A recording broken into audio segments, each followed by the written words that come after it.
Senator, hanggang kailan patatagal yung investigasyon ng Senate Blue Ribbon Committee para masabing buo na ang investigation po ninyo? Kasi ang pangamba ng iba, baka nawawala na tayo ng momentum. Hindi. Patapos na actually. Nag-peak na tayo noong panahon ni na Bernardo. Andun na yung peak eh.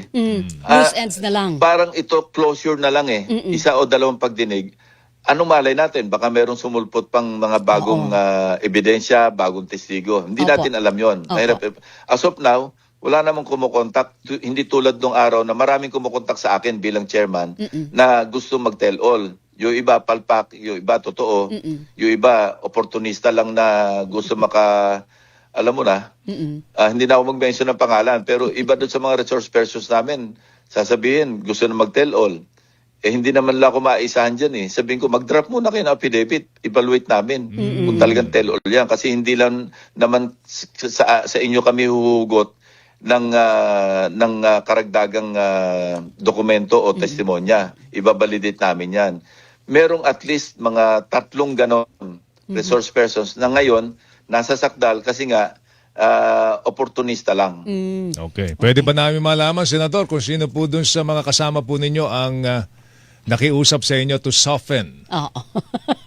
Hindi na. Huwag na natin palalayimin yung... Kasi alam mo, hindi ko sila masisisi eh. Opo. Dahil sa lawak ng investigasyon at saka doon sa mga na-involved na kasamahan namin, siyempre, may mga complexities yan, may mga sensitivities na nakapaloob kasi may kanya-kanya kaming sentimiento eh. Na halimbawa, siyempre, sa tagal ng pinagsamahan, maski pa paano may mga personal attachments. At hindi ako para maghusga kung bakit sila humingi ng konting, para bang sabihin natin, yes, compromise na pwede naman palitan tong language. Sa akin naman, ang bottom line, hanggang hindi makaka-apekto do sa substance, do sa intent ng investigasyon, bakit nga ba hindi? Kasi mahirap naman yung napaka-rigid mo, hindi ba? Na para bang, hindi, ito gusto ko, basta dito tayo. Hindi naman ako ganon, pero meron akong baseline. Pag mababa na sa baseline ko, hindi na ubra, non-negotiable na. Yun nga lang, Senator, kasi ang impression kasi barkadahan nga daw yung Senado. Parang kaya nangyari old ito. boys club. Meron na nga ako mga kasama na hindi ako kinakausap. Pero that's part of my mandate, part of my duty.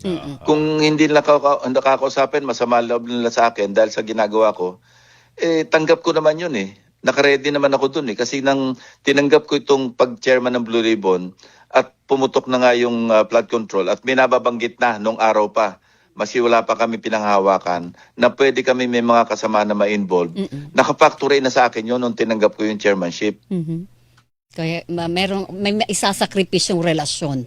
Di ba, Senator? Sir, thank kasama you. yun eh. Kasi kung ikaw ang head ng, halimbawa, tumaas tayo ng level ng konti, prosecutor ka, may kaibigan ka, anong isasakripisyo mo? Yung mandato mo o yung pakikipagkaibigan mo? Ay, siyempre yung pakikipagkaibigan, Senator. Depende.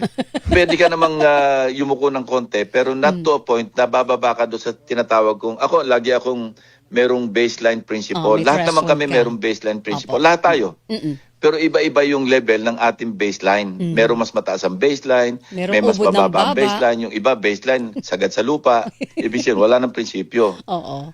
Senator, maraming salamat sa Thank you, oras sir, sa pagpapaliwanag po. Thank you. Thank you. Good morning.